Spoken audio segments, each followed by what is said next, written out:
4절 로마서 5장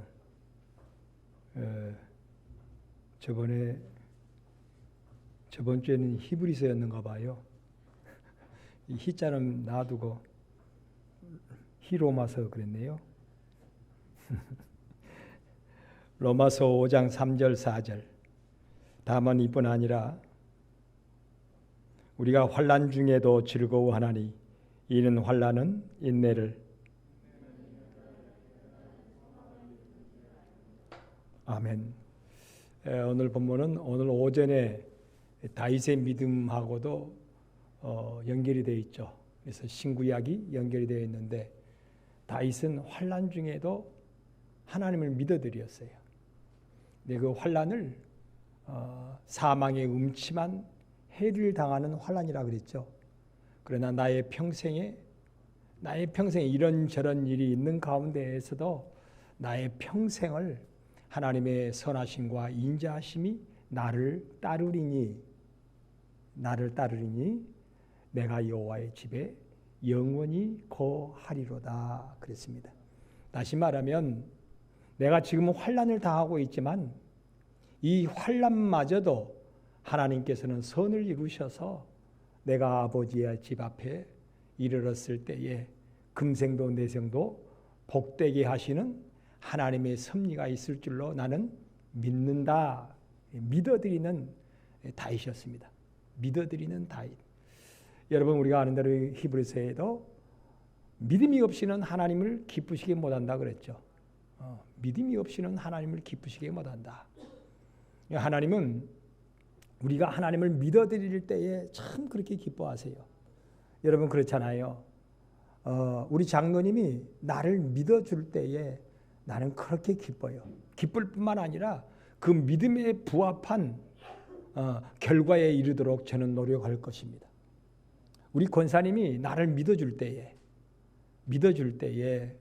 저도 마찬가지로 그 믿음에 부응하여서 믿음의 결국을 우리 권사님의 삶에 이룰 수 있도록 제가 분명히 노력할 거예요. 그렇잖아요.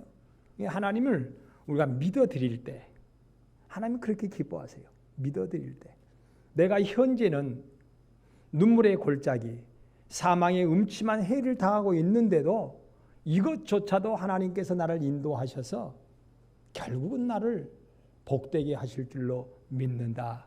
다윗이 그렇게 믿었거든요. 그래서 오늘 말씀에 이 환난은 나에게 인내를 주고 인내를 통하여 연단을 이루셔서 연단은 결국은 소망을 이루는 줄 알미로다. 그렇게 고백하고 있습니다. 그래서 신구약 모두가 다 짝이 되어 있어요. 그런데 우리가 믿어드릴 때에 참 우리의 마음은 그렇지 않잖아요. 우리가 세상 말에도 이런 말이 있어요. 참 마음은 변화무쌍하다 그러죠. 우리의 마음은 변덕이 참 죽을 듯 하다 그래요. 그렇잖아요. 우리가 부부간에도 어떤 때는 그냥 남편이 이쁘기도 하고 근데 똑같은 남편인데 어떤 때는 내 감정을 따라 막 미워요. 똑같은 남편인데 어떻게 때는 어쩔 때는 어떻게 하면 우리 남편에게 뭔가 좋은 것을 해주고 싶을까 막 그 마음이 생기기도 하고 어떤 때는 아이고 준 것마저 뺏어버리고 싶은 그런 마음을 가질 때가 있잖아요. 이 마음이 그렇게 변덕이 심해요. 우리의 마음이. 근데 하나님을 섬길 때에도 이렇게 마음을 따라서 하나님을 이렇게 섬기면 안 된다는 거예요. 그래서 로마서 12장 1절에 너희는 마음을 새롭게 함으로 변화를 받아.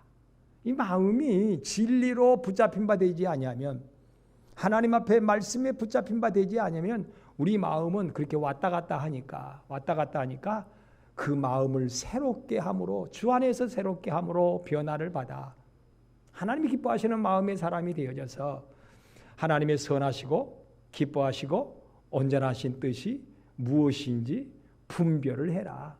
말씀에 비춰보면서 분별을 하고 기도 가운데 분별을 해서 우리의 감정적인 기복을 따라서 움직이는 이 마음을 따라 하지 말고 하나님의 말씀에 비추어서 기도하면서 분별해서 하나님이 기뻐하시는 선을 이루는 그런 믿음의 삶을 살아라라고 여러분 우리는 성경을 그렇게 보아야 되는 거죠. 분명히 그래 나오잖아요. 마음을 새롭게 함으로 예수님의 이름으로 마음을 새롭게 하라 그랬잖아요. 진리로 마음을 새롭게 하라 그랬잖아요. 그렇지 아니하면 아이고 그 사람이 이렇게 하고 있는데 아이고 그 사람 좀 기다려 봐야 돼. 또 어떻게 마음이 변화질지 몰라. 이런 사람은 우리가 아까도 처음에 서두에 말씀드린 것처럼 그 사람의 믿음은 변덕이 죽을 듯 한다. 죽을 듯 한다. 이런 사람은 마치 또 우리가 표현하기를 밑 빠진 덕과 같아. 지금은 물이 부어지는 것 같지만 또 언제 그 마음에 따라서 밑이 빠져가지고 은혜가 다 빠져버려요. 금방 은혜롭다가 금방 은혜가 다 빠져버렸다가 금방 은혜롭다가 금방 은혜를 다 소멸해버리는 그 막 감정의 기복에 따라 마음의 변동을 따라 그래버리면 안 된다는 거죠. 믿음의 삶, 예배하는 삶, 또 선행조차도 마찬가지야. 선행조차도 아이고 그 사람은 마음이 자기 마음이 좋으면 그냥 혼자 다 하는 것처럼 하고 마음이 팩 돌아지면 아무것도 안 한다고도 하는 그런 마음. 이런 마음이 우리의 마음인데 이 마음을 변화를 시켜서 그리스도 예수의 마음으로 변화시켜서 진리로 변화시켜서 믿음으로 변화시켜서 마음의 기복을 따라 감정의 기복을 따라 그렇게 하지 말고 진리에 굳게 서서 바람이 불어도 창수가 나도 흔들림이 없는 믿음, 변함이 없는 믿음으로 우리가 선행을 하고 믿음으로 살아야 된다. 그래서 이런 선행으로 이런 믿음으로 살다가 환경 조건이 바뀐다고 낙심한다든지 절망한다든지 변화가 막 일어나 버리면 그 은혜가 밑빠진 독과 같다. 그래서 성경에 그렇잖아요. 마음을 따라 하지 말아라. 마음을 따라. 여러분 참으로 마음을 따라 하지 않는 진리로 말씀 붙잡고 기도 가운데 행할 수 있는 나와 여러분 되기를 주님의 이름으로 축원합니다. 그래서 옛날 우리가 거듭나기 전에 육체의 이 마음을 따라 사는 것을 변화를 시켜야 된다 그랬잖아요. 예수 그리스도의 마음, 진리의 마음, 말씀의 근거를 두는 마음, 이런 마음으로 믿음 생활을 해야 우리는 선을 행하다가 낙심하지 아니할 것이고 낙심하지 아니하고 선을 행함으로 말미암아 때가 이름에 거둔다. 우리의 마음의 변동을 따라 선을 행하면요 금방 선을 행하다가 금방 선을 안 하다가 금방 은혜 있는 것처럼 하다가 금방 은혜가 없는 것처럼 하다가 이래 버리면 우리가 선을 행하더라도 낙심하게 되고 낙심하는 그런 변동이 되는 이런 선행은 결국은 때가 이르러도 거둘 것이 없다. 거둘 것이 없다. 물론 안 한 것보다는 낫겠죠. 그러나 때가 이름에 거두는 그 결실은 분명히 낙심하지 않는 변동이 없는 믿음, 변동이 없는 선행을 따라 하나님의 때가 이르며 복을 거둔다고 성경에 기록하고 있습니다. 이러한 믿음이 우리에게 분명히 정착이 되어지도록 우리는 힘써야 될 것입니다. 감정의 기복을 자꾸 줄이는 우리는 다 감정을 따라 살았잖아요. 그동안에. 그런데 감정의 기복을 자꾸 말씀 앞에 쳐서 복종시켜서 진리 앞에 쳐서 복종시켜서 그 기복을 우리가 잡아가야 되는 거예요. 기복을. 감정 따라, 마음 따라 변통 부리는 우리의 마음을 쳐서 복종시키는 이러한 믿음이 돼야 된다. 그래서 하나님은 오늘 말씀에 환난이 임하면 근데 이런 기복이 있는 사람들은 자기 자신이 알므로 말미암아 환난을 당하면 그 환난을 뭐해요? 피해버리려고 그래요. 어려운 문제 있으면 아이고 피하려고 그래요. 시험 드는 일이 있으면 피해버리려고 그래요. 여러분 우리가 아는 대로 요나가 깨닫고 하나님 앞에 사명을 감당하는 결정적 그런 곳은 어디였었나요? 그가 형통할 때? 기쁠 때? 만족할 때? 웃고 있을 때? 아니었잖아요. 그가 죽을 지경이 된 그런 경우. 심지어는 뭐 고래 뱃속에 큰 고기 뱃속에서 3일 동안, 여러분 이거 자칫 그 고비가 말이 3일이지 고기 뱃속에서 3일 동안 있었으면 끈적이는 그 위액도 나왔을 것이고, 이거 막 여러분 목욕탕에 하루만 있다가 나와 보세요. 목욕탕에 하루 있다 나오면 어떻게 하세요, 여러분? 온몸이 퉁퉁 부을 거예요. 발도 퉁퉁 붉고 손도 퉁퉁 붉고. 목욕탕이 좋기는 좋겠지만 아무리 좋은 목욕탕도 찜질방도 아이 세상에 하루 종일 물속에 있어 봐요. 큰일 나요. 그죠? 큰일 나는 거예요. 그런데 목욕탕 찜질방도 아니고 고래뱃속에서 3일 동안 있었어. 그러면 어떻게 하겠어요? 여러분 우리가 한번 분명히 이건 가상적인 것이 아니라 실제라고 생각해야 돼요. 그리고 그 요나가 내라고 생각을 해야 돼요. 요나가 고래뱃속에서 3일 동안 끈적이는 물, 그 다음에 위액, 아니 고래뱃속이니까 위액이 없겠어요? 그러면 어떻게 되겠어요, 몸이? 아마 눈은 눈대로, 코는 코대로, 입은 입대로, 손은 손대로, 발은 발대로 온몸이 어떻게 되세요? 퉁퉁 부었을 거야. 불어서. 죽음 직전이지. 조금만 더 있으면 소화돼 버리지. 소화돼 버리지. 그 어려움 가운데 그가 회개하기 시작했습니다. 여러분 탕자가 결정적으로 회개한 것은 어디였어요? 거반 죽게 되었다 그랬어요. 네. 그런데 결정적 터닝 포인트가 그 자리였어요. 거반 죽게 되는 그 자리가 복으로 나아가는, 화해에서 복으로 나아가는 터닝 포인트예요. 이 요나가 결정적으로 하나님 앞에 복된 그런 선지자로 터닝하는 장소가 바로 그 자리였어요. 3일 동안 이 고래뱃속에서 퉁퉁 몸이 부어가지고 이제 조금만 있으면, 아니 지금 거반 죽어가요. 죽어가. 아 그러지 않겠어요? 거반 죽어가지. 아마 나왔을 때에 이게 사람의 몸인지 도대체 무슨 몸인지 분간하기가 힘들 정도예요. 살아있어서 살아있는 것이지 이거 죽은 목숨이죠. 3일 동안 고래뱃속에서 있었으니까. 여러분 그걸 우리는 한번 분명히 생각해 봐야 돼요. 근데 그 자리가 복의 자리였습니다. 그 자리가 정말 결정적인, 아까 말씀드린 것처럼 터닝 포인트. 우리가 여러분 하나님 앞에 결정적인 터닝 포인트가 어디겠냐고 말이에요. 여러분 하용대 목사님 결정적 터닝 포인트 여러분 들어보셨는가요? 그 목사님은요, 결정적인 터닝 포인트가 자기가 병이 들었는데 온몸에 중병이 들어서 성한 곳이 없는 가운데 죽게 되었어요. 죽게 되는데 바로 그때에 비로소 하나님께서 성령으로 그에게 조명하심으로 거기가 터닝 포인트가 돼가지고요, 하나님 앞에 생각이 바뀌어지고 마음이 바뀌어지고 믿음이 바뀌어지고 그렇게 크게 쓰임받았어요. 여기 여러분 목포의 사랑제일교회,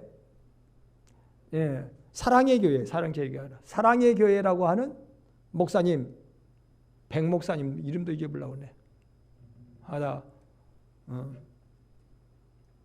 그 목사님이 교회를 하는데 항상 20명 30명이요. 항상 20명 30명. 많으면 40명. 도대체가 부응이 안 되대. 근데 어느 날 교통사고가 났어요. 교통사고가 나가지고 죽게 되었어요. 그래서 이제는 목회 이제 그만하려고 그랬어요. 다 접으려고 그랬어요. 왜냐하면 강다상에 서서 말씀을 증거할 수가 없는 거예요. 서 있을 수가 없어. 비틀거려서. 어지러워서. 그러는 가운데 그 고속버스에서 사고 났는데 고속버스 회사에서 돈을 가지고 버스에서 돈을 가져왔더래요. 보상금을 가져왔어요. 그래서 이 보상 필요 없다니까, 아니 목사님 이것은 드려야 된다고, 이건 회사의 규칙이라고 돈을 가져왔대요. 그래서 난 이 돈 필요 없는데 하고는 그 돈을 가지고 교회를 지었어요. 딱 우리 교회 규모로. 우리 교회도 작지요. 우리 교회보다. 그냥 단층으로 70평을 지었어요. 우리 교회는 3층이잖아요. 단층으로 70평을 지어놓고 이제 그거 자기가 이렇게 몸을 못 쓰는 병신되었으니까 그것을 이제 지어놓고 나가려고 그랬어요. 근데 교회당을 70평 지어놓고 이제 교회를 사임하고 나가려고 그러는데 이상하니 자기는 지금 1시간 서서 설교하는 게 그렇게 힘들었대. 그런데 어쨌든지 그 1시간 예배를 드릴 수 있도록 건강이 오더라는 거예요. 그래서 설교를 했대요. 그런데 이상한 일이 벌어졌어요. 교인들이 떨어질 줄 알았는데 30명이 40명 되고 40명이 50명 되고 50명이 60명 되고 60명이 70명 되고 이상하니 자꾸 성도들이 늘어나더라는 거예요. 설교는 이제는 비틀거면서 어지러우면서 설교를 하는데 사람들이 그 말씀에 감동이 되는 거예요. 성도들이. 그러면서 붕대고 이제는 설교만 하고 내려가서 쉬고 목사님 설교만 하고 내려가서 쉬고 그러는데 이상하니 교인들은 늘어나기 시작한 거야. 그러더니 몇 년 됐던가요? 몇 년 전에 장년 수가 2,000명이 넘어버리더래. 그러는 가운데 교회는 자꾸 지어야지 이제. 자꾸 성도들이 늘어나니까. 그 말씀 속에 뭔가 성도들의 마음에 그렇게 찔림이 있고 부딪힘이 있고 영적인 믿음의 역사가 일어나기 시작하더라는 거예요. 영적인 믿음의 역사가 일어나기 시작하더라고요. 그냥 똑같이 그렇게 설교를 하는데. 그래서 목포에서 개척을 하셨는데 목사님이 지금 목포에서 가장 큰 교회가 되어버렸어요. 목포에서. 사랑의 교회.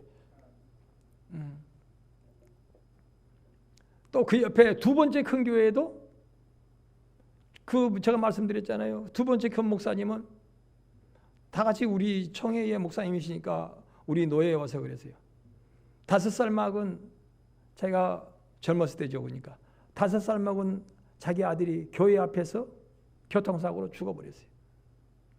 목사님 아들이 교회 앞에서 교통사고로 죽었으니까 그냥 끝내야 되잖아요. 도대체 세상에 덕이 안 되잖아요. 그런데 그 목사님도 하신 말씀을 해요.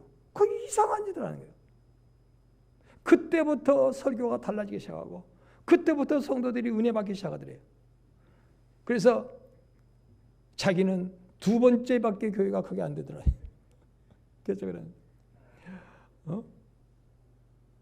그래서 큰 교회 목사님, 제 첫 번째 큰 교회 목사님은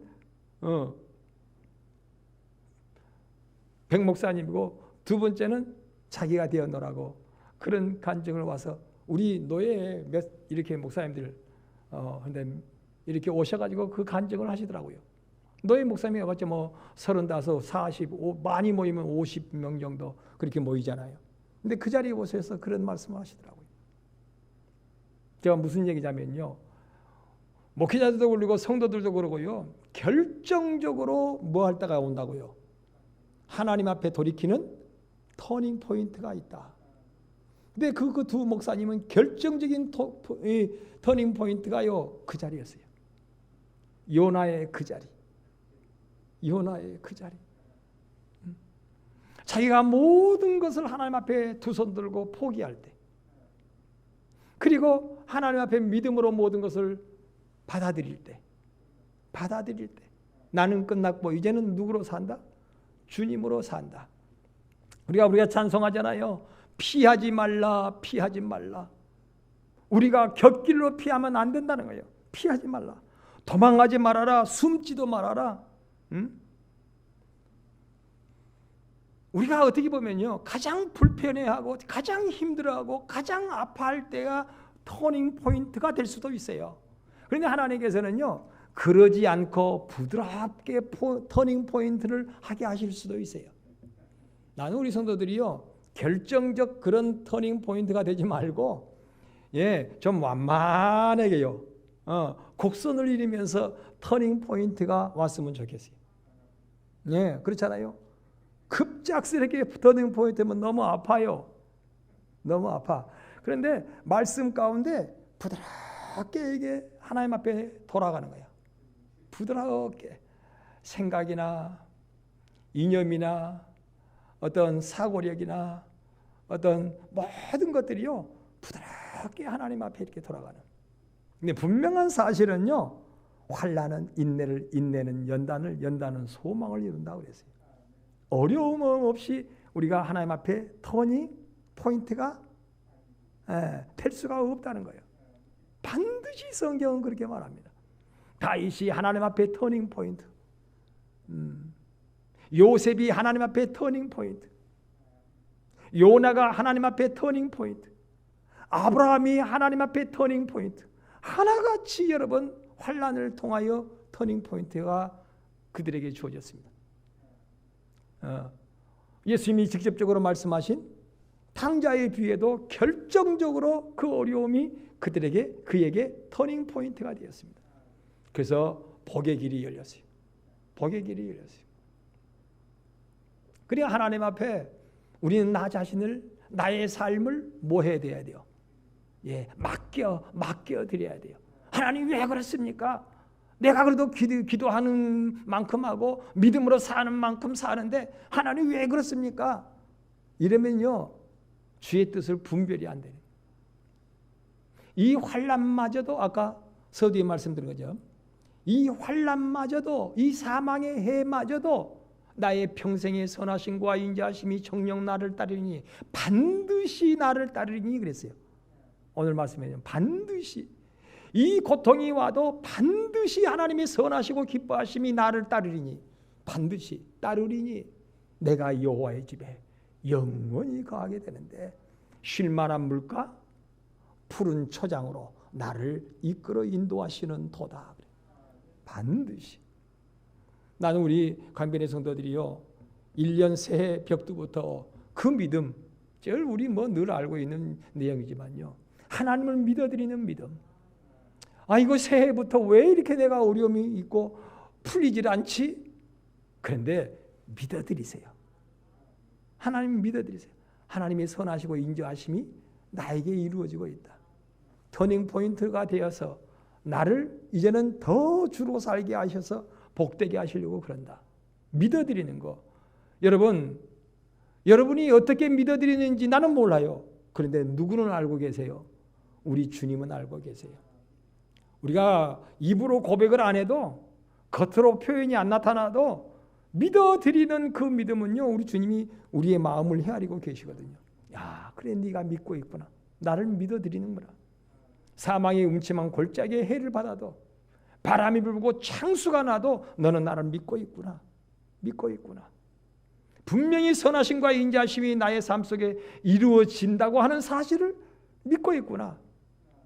아무리 두려운 일이 있고 놀라는 일이 있고 낙심되는 일이 있어도 너는 믿고 있구나. 선을 행하다가 낙심하는 일 있잖아요. 그러면 때가 이름에 하나님의 때가 있다 그랬잖아요. 밥이 되는 때가 있고 숭림이 되는 때가 있고 적금도 부를 때가 있는가 하면 탈 때가 있고 저금 통장도 시작할 때가 있으면 저금 통장을 깨어서 목돈으로 받아들일 때가 있고 심을 때가 있으면 거둘 때가 있고 반드시 여러분 그렇게 믿음으로 살면요 하나님은 결코 우리에게 선하심을 이루게 하시지 악한 것을 이루게 하시는 하나님이 아니십니다. 하나님이 말씀하셨어요. 못된 재판관도 그렇게 간청하고 그렇게 살면 좋은 것으로 너의 소원을 들어주는데 하물며 하나님이 떡을 달라는 자에게 전가를 주며 그렇게 말씀하셨잖아요. 어떻게 뱀을 주겠느냐? 하나님은 반드시 우리에게 선한 것과 좋은 것으로 주신다. 그래서 그렇게 믿어 드려라. 이런 믿음이 없이는 하나님을 기쁘시게 하지 못하고 이런 믿음이 없이는 밑빠진 독이다. 여러분 그러잖아요. 어느 날을 보면 믿는 것 같고 어느 날 보면 안 믿는 것 같고 마음의 기복을 따라 감정을 따라 그렇게 하면 밑빠진 독이 되어서 분명히 이렇게 선을 행하다가 어려움을 통하여서 낙심을 말아야 되는데 낙심을 말아야 때가 이름에 거두는데 선을 행하다가 낙심돼 가지고 포기하고 뒤돌아서고 전혀 하나님 앞에 믿음으로 살지 않는다면 어찌 때가 되어도 선한 결과를 거둘 수 있겠느냐. 여러분 성경은 그렇게 말씀하고 있잖아요. 여러분 말씀드렸듯이 요셉이 한 달 남겨놓고 더 이상은 못 찾겠다고 하나님 앞에 그 뭐라고 우리 전라도 말로는 뭐라 그러는데 뭐라 그래야죠? 하나님 앞에 대적이라든지 우리 전라도 말로는 하나님 앞에 나 몰라요 땡깡을 놓았다면 대적하는 그런 모습으로 그가 하나님 앞에 변심을 가졌더라면 선한 결과에 어떻게 했어요? 야, 참 이거 너무 억울할 일이잖아요. 밑빠진 독이에요. 그러게. 그래서 자기의 마음이나 감정을 따라서 믿음 생활을 하면요, 밑빠진 독과 같아. 다 된 죽에 다 된 밥에 콧바뜨리는 격이요 재 뿌리는 격이다. 하나님은 생명적인 관계로 우리가 주 앞에서 변화되기를 기다린다 그랬잖아요. 생명적인 관계. 사나 죽으나 먹으나 마시나 외양간에 우리 안에 포도밭에 무화과밭에 소출이 없어도 하나님과의 관계, 하나님을 믿어드리면서 생명적인 관계를 이루는 자에게는 복이 있나니 반드시 저가 믿는 대로 그대로 이루어지리라 했습니다. 이 믿음이 없이는 기쁘시게 못해요. 기쁘시게 하지 못한 자는 응답을 이루지 못해요. 올해 새해벽도 꼭 오늘의 말씀을 통하여 주님께서 성령으로 여러분에게 깨달음을 주실 줄로 믿습니다. 뭔가 자꾸 성령님이 감화감동을 주실 줄로 믿습니다. 믿어드리는 나와 여러분이요, 믿고 소망하는 나와 여러분이요, 변함없는 우리가 마음을 새롭게 함으로 변화를 받아 하나님의 선하시고 기뻐하시고 온전하신 뜻이 무엇인지 말씀 가운데 기도 가운데 뭐 하라고요? 분별을 해라. 그러면 반드시 때가 되매 선한 결과를 거두리라. 약속하심을 이루는 우리 모두가 될 수 있기를 주님의 이름으로 축원합니다. 기도하겠습니다. 우리 하나님 고맙습니다. 감사합니다.